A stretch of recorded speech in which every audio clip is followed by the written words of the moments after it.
Mr. Speaker, I remain troubled by the dark path this government is taking the pension funds of our civil servants on.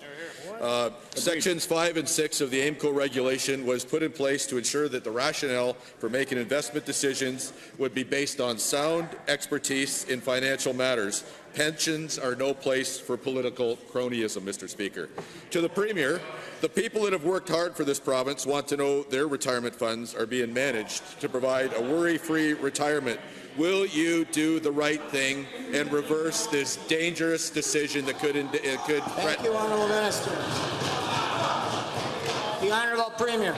Well, thank you, Mr. Speaker. I got to tell you, it is really rich to hear that coming from the member opposite when I remember a time where we had 5,000 public servants on the steps out there because of the retrograde changes they were trying to make to the very pension plans that they claim to be protecting right now, Mr. Speaker. It is really quite rich coming from over there. But you know what, Mr. Speaker? We do have the backs of Albertans who have their money in that pension plan. We will make sure that it is invested well on their behalf, and we will make sure that the people that are running the board are appointed on the basis of their skill and their abilities. And Thank you, Honourable Premier. First supplemental. Thank you, Mr. Speaker. The current board was appointed by a former process that provided us with people with impeccable credentials on AIMCo. Simply put, Mr. Speaker, this is a solution in search of a problem.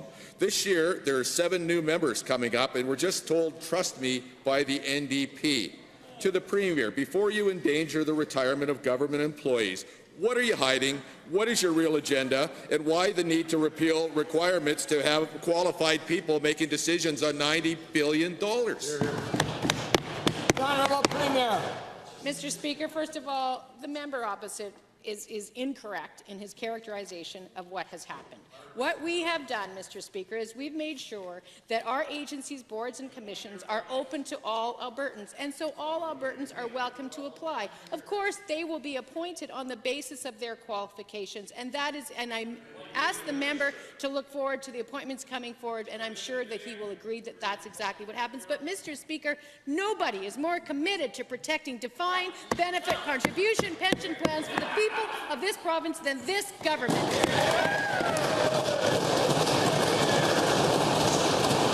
Second supplemental. Regardless of what the Premier says, she has opened the door for unqualified people, and she needs to shut that door. That's right. Along with the member for Calgary West, I have repeatedly asked the Minister of Finance whether he would respond to requests by the members of the Heritage Savings Trust Fund to attend the next meeting and explain this bizarre move. He has never answered the question yet. No. So to the Premier, will you direct your Minister of Finance to attend the next meeting of the Heritage Savings Committee and explain? The Honourable Premier. Well, Mr. Speaker, you know, there's truly no need to do that because the Minister of Finance answered the question last week on Monday, and then he answered again on Tuesday, and I believe he answered again on Wednesday, and it's very possible that he answered again on Thursday. Now, I appreciate the members opposite may have trouble hearing answers over all this yelling that they're doing right now, Mr. Speaker, but the reality is that the answer has been given, and there is absolutely nothing to hide. We are completely focused on protecting the pension funds of Alberta workers, unlike all of the members opposite, Mr. Speaker.